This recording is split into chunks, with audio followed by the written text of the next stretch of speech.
Hi అండి. Welcome to అచ్చ తెలుగు రుచులు. నేను ఈరోజు దిబ్బ రొట్టె చేయబోతున్నానండి బ్రేక్‌ఫాస్ట్‌కి, డిన్నర్‌కి.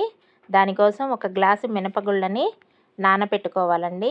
ఒక గ్లాసు మినపగుళ్ళకి 2 గ్లాసుల బియ్యపు రవ్వ అండి. నేను దిబ్బ రొట్టెని బియ్యపు రవ్వతో చేయబోతున్నాను.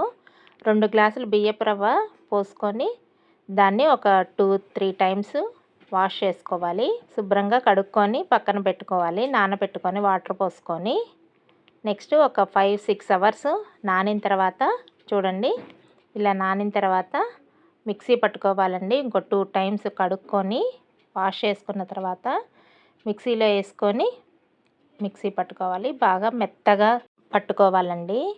పప్పులు కానీ గరుకుగా కానీ ఏమీ ఉండకూడదు.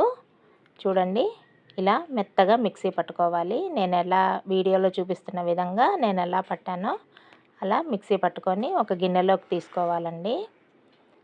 నెక్స్ట్ ఇది ఒక వాయి అండి. నెక్స్ట్ నాకు రెండో వాయి కూడా వచ్చింది. దాన్ని కూడా అట్లానే మిక్సీ పట్టుకొని మెత్తగా తీసుకోవాలి. తర్వాత బియ్యపు రవ్వను కూడా శుభ్రంగా వాష్ చేసుకొని గట్టిగా వాటర్ అంతా పిండేసి పక్కన పెట్టుకోవాలండి. ఈ బియ్యపు రవ్వని పిండిన తర్వాత ఆ మినప్పిండిలో మిక్సీ వేసి పెట్టుకున్నాం కదా, దాంట్లో వేసేసుకొని బాగా చేత్తో ఒకసారి బాగా కలపండి. రవ్వ ఎక్కడా కనిపించకుండా మొత్తం పిండిలో కలిసిపోవాలి. ఇలా కలిపేసి వెంటనే అయినా వేసుకోవచ్చు దిబ్బ రొట్టె, లేకపోతే ఒక గంట ఆగిన తర్వాత అయినా వేసుకోవచ్చు. నేను ఒక గంట ఆగిన తర్వాత వేసుకున్నానండి. నెక్స్ట్ స్టవ్ వెలిగించుకొని ఒక బాండీ పెట్టుకొని దాంట్లో ఆయిల్ వేసుకొని హీట్ అవుతూ ఉంటుంది. ఈలోపు వేడెక్కాలి.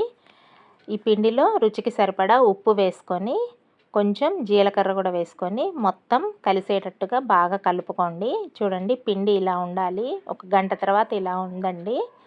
ఇలా ఉంటే బాగా వస్తుంది దిబ్బ రొట్టె అనేది. ఈలోపు బాండీ హీట్ అయింది కదా, దాంట్లో ఈ పిండిని ఎంత మందం కావాలంటే అంత మందంగా వేసుకోండి. నేను కొంచెం ఎక్కువ మందంగానే వేసానండి. చూడండి, ఇలా వేసుకొని ఆయిల్ ముందే వేసాం కాబట్టి ఇంకా మూత పెట్టేసి ఒక సిమ్లో పెట్టేసేయాలండి. సిమ్లో పెట్టేసి బాగా ఎర్రగా కాలాలండి. చూడండి, నేను వెనక్కి తిప్పి చూపిస్తున్నా. చూడండి, ఇలా ఎర్రగా కాలాలి. నెక్స్ట్ కొంచెం మధ్యలో ఒక్క చుక్క ఆయిల్ వేసేసి ఇంకొక 5 మినిట్స్ కాలిన తర్వాత చూడండి ఇలా వస్తుంది. నేను హాఫ్ చేసి 2 ముక్కలుగా చేసి ఒక ప్లేట్లోకి సర్వ్ చేసుకున్నా. ఈ దిబ్బ రొట్టెని కొబ్బరి చట్నీతో కానీ బెల్లం పాకంతో కానీ నంచుకొని తింటే సూపర్ అంటే సూపర్గా ఉంటుంది. Thank you for watching. Please do like, share and subscribe to అచ్చ తెలుగు రుచులు.